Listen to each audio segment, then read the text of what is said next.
If you had to start over in 2026, no investments, no momentum, just a paycheck and a little cash in the bank, what would you actually do? Would you freeze, scroll TikTok for tips, maybe throw a few bucks into whatever's trending? Or would you have a plan so dialed in that 2036 you could actually thank you for starting? Because let me be real with you, most people won't change a thing this year. They'll keep their money parked in a savings account getting eaten alive by inflation. Or worse, they'll gamble it on some flashy stock, hoping to double it in a month. But a few will start something simple, boring even, and they'll quietly build six-figure portfolios that pay them every month, without ever needing to be market geniuses. Disclaimer: this video is for educational purposes only and is not financial advice. Investing involves risk, including loss of principal. Yields and distributions can change, and past performance does not guarantee future results. In this video, I'm going to show you exactly what I'd do if I had to start from scratch in 2026, what I'd fix first, where I'd put my first dollars, the three-part ETF structure I still use today, and how I'd invest even if the market crashes next month. No hype, no fluff, just the real path to freedom, built with real numbers, real strategy, and the long-term game that actually works. So let's get into it. All right, let's talk about the money trap most people never see coming. Here's the part nobody tells you. Most people in 2026 will stay broke, and they won't even realize it. Not because they're lazy, not because they don't want to invest, but because they're doing the safe thing. That's quietly wrecking their future. Let me show you. Say you've got $10,000 just sitting in a savings account. Now that feels smart. It feels like you're being responsible. But let's run the numbers. Over the next 20 to 30 years, even just 3% inflation will eat away about half of your money's purchasing power. That $10,000 might only buy you $5,000 worth of stuff later on.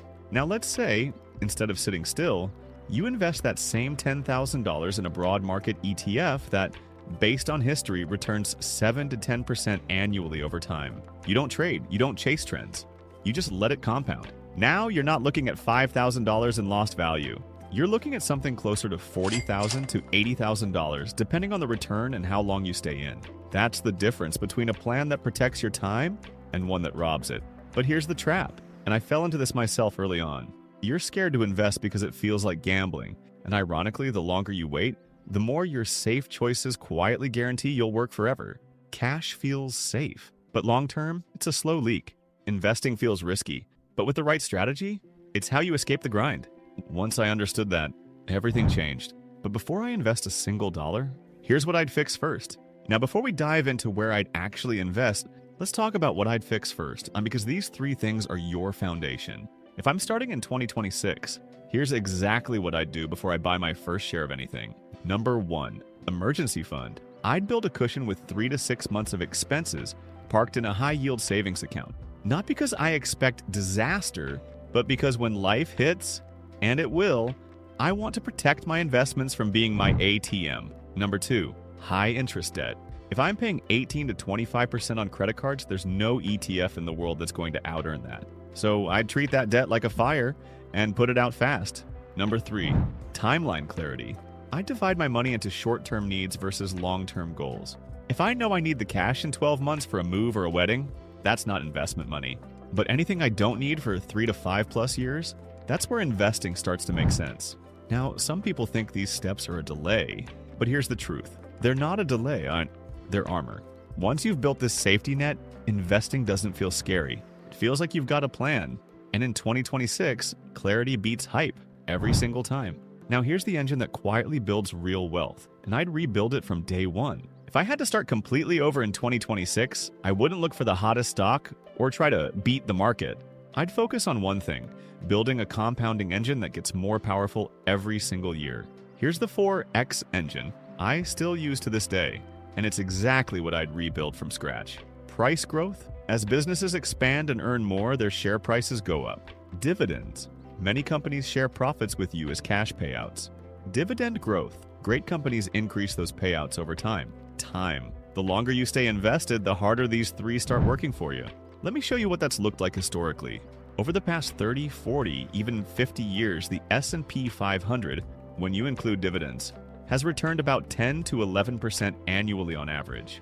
Not every year. Some years crash, others explode. But over time, the long-term average has held. So what does that actually mean? If you invested $500 per month for 30 years and got a 7 to 10% annual return, that's a range of roughly $610,000 to over $1 million. And that's not magic. That's not stock picking. That's the engine doing its job. Price plus dividends plus dividend growth plus time. Here's the wild part. You don't need to be a genius. You don't need 10 screens or breaking news alerts. You just need to be consistent and give the engine time to run. Let me show you exactly how I'd set up my portfolio in 2026. No guesswork. Now let's get to the question everyone asks. Okay, Mark, where would you actually put your money in 2026? If I were starting over, I'd build my portfolio using the exact same structure I use today. It's called the Core Yield Edge Framework. It's clean, it's simple, and anyone can adapt it. Here's how it breaks down. Core. This is the foundation. It's where I'd put the majority of my money. Broad, low-cost ETFs that track the total market or the S&P 500. Think VTI, Total US Stock Market, VOO-IVV or SPLG, S&P 500 trackers. These give you exposure to hundreds or thousands of companies, including the winners of tomorrow, without having to guess who they'll be. Yield, this is my cash flow layer. I like owning ETFs that pay regular dividends, especially when they focus on quality. Think SCHD, Dividend Growth and Quality Filter, VYM, Higher Yield, More Coverage. These aren't about chasing the highest yield. They're about getting paid to wait, while still compounding over time. Edge, this is optional and it's small, usually under 10% of my total. If I want exposure to high growth sectors, I might add VUG, US growth stocks, QQQ, NASDAQ 100, tech heavy. But I treat Edge like seasoning. It can add flavor, but it's not the meal. If I were building this from $0 in 2026, I might start with just core plus yield and skip Edge until I've got a strong base. Because the real power isn't in picking the perfect fund, it's in having a repeatable plan that you can stick to no matter what the market does. This structure gives you diversification, growth, income, and long-term confidence without the noise. And that's exactly what I'd want if I were starting again in 2026. So how much would I actually invest and where would it go? Let's make this real. Let's say I've got a $60,000 income in 2026, pretty average in the US. Here's exactly how I'd approach investing and where I'd actually put the money. First, I'd aim to invest about 15 to 20% of my income. That's $750 to $1,000 a month. If that sounds high, no stress. I didn't start there either. Even $50 to $100 a week can be life-changing if you stick with it. Now, where does it go? Here's the basic account setup I'd use. 1. 401k, especially if my employer offers a match. Free money is free money. I'd contribute at least enough to get the full match. That's a no-brainer. 2. Roth IRA. If I qualify, post-tax now but tax-free growth and withdrawals later. Long-term, that's powerful. 3rd, taxable brokerage account. For anything beyond that, this is my flexible investing bucket. No contribution limits, no penalties for taking money out, and it gives me full control. Now here's how I'd make sure I actually stick with it. I'd turn on what I call the weekly wealth engine. Instead of trying to time the market or dump money in randomly, I'd set up automatic weekly contributions. $100 a week, or $50 if that's what I can do. Straight into my ETF plan, core plus yield. Why weekly? Because it locks in the habit. It takes the emotion out, and when markets dip, I'm buying more shares automatically, without thinking about it. You don't need to predict the next boom. You just need to consistently show up. Even with small amounts, this is the one move that changed everything for me. And it's what I'd 100% do again if I were starting in 2026. What if the market crashes right after you start? Here's what I do. Let's talk about the part everyone secretly worries about. What if I start investing in 2026 and then the market crashes? Totally valid fear. But here's the truth. Crashes are normal. Since 1928, the US stock market has had plenty of crashes, corrections, and bear markets. But historically, it recovers. It always has. Not instantly, but consistently. And when you zoom out, the pattern is clear. 73% of years in the S&P 500 have been positive. Only about 1 in 4 years finish in the red. And when crashes do happen, recovery typically happens in months or a few years, not decades. So here's how I'd handle a 2026 crash. And it's exactly how I handle downturns today. 1. I don't stop investing. In fact, I keep my weekly wealth engine running because I'm buying quality ETFs at a discount. 2. I don't sell out of fear. The only people who lock in losses during a crash are the ones who quit. 3. I remind myself, I'm not investing for 2027.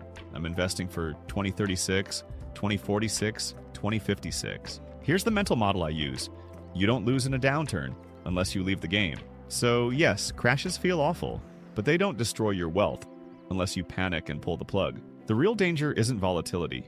The real danger is quitting a long-term plan because of a short-term feeling. And in 2026, that's exactly the mindset I'd bring in from day one. Now, let's zoom out and see what this could actually turn into.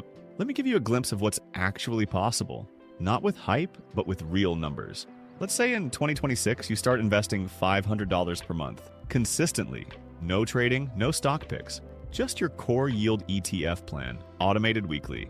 If you keep that up for 30 years and your investments return 7 to 10% annually like the US stock market has historically done over time, that $500 a month could grow to somewhere between $610,000 and over $1.1 million. Same person, same job, same monthly contribution, just on a different timeline with a real plan. Now compare that to doing nothing, letting that $500 sit in cash or get spent month after month. One version of you reaches 2056 with freedom, options, and a portfolio that works for you. The other version, still working, still worrying. You don't need $1 million today. You just need a system that's built to get you there, 1 week at a time. And the longer you wait to start, the more expensive it becomes to catch up. That's why 2026 matters. Let's wrap this up with a simple checklist you can start today. Let's lock it all in. Here's your 2026 Freedom Checklist, the exact roadmap I'd follow if I were starting from scratch. Emergency fund, 3 to 6 months of expenses in a high-yield savings account. Kill high-interest debt, especially anything over 10 to 15% APR. Clarify your timeline. Money needed soon stays in cash. Long-term money goes to work. Pick your ETF plan, core plus yield, optional edge. Use tax-advantaged accounts, 401k, Roth IRA, or taxable brokerage. Turn on Weekly Wealth Engine. Automate small weekly contributions, even if it's just $25. Stick to the plan, especially during downturns. This isn't theory. This is exactly how I invest today, and exactly what I'd do if I had to start over. You don't need to be perfect. You just need to be consistent and build a system you can trust. Let's build real wealth, slowly on purpose, starting now.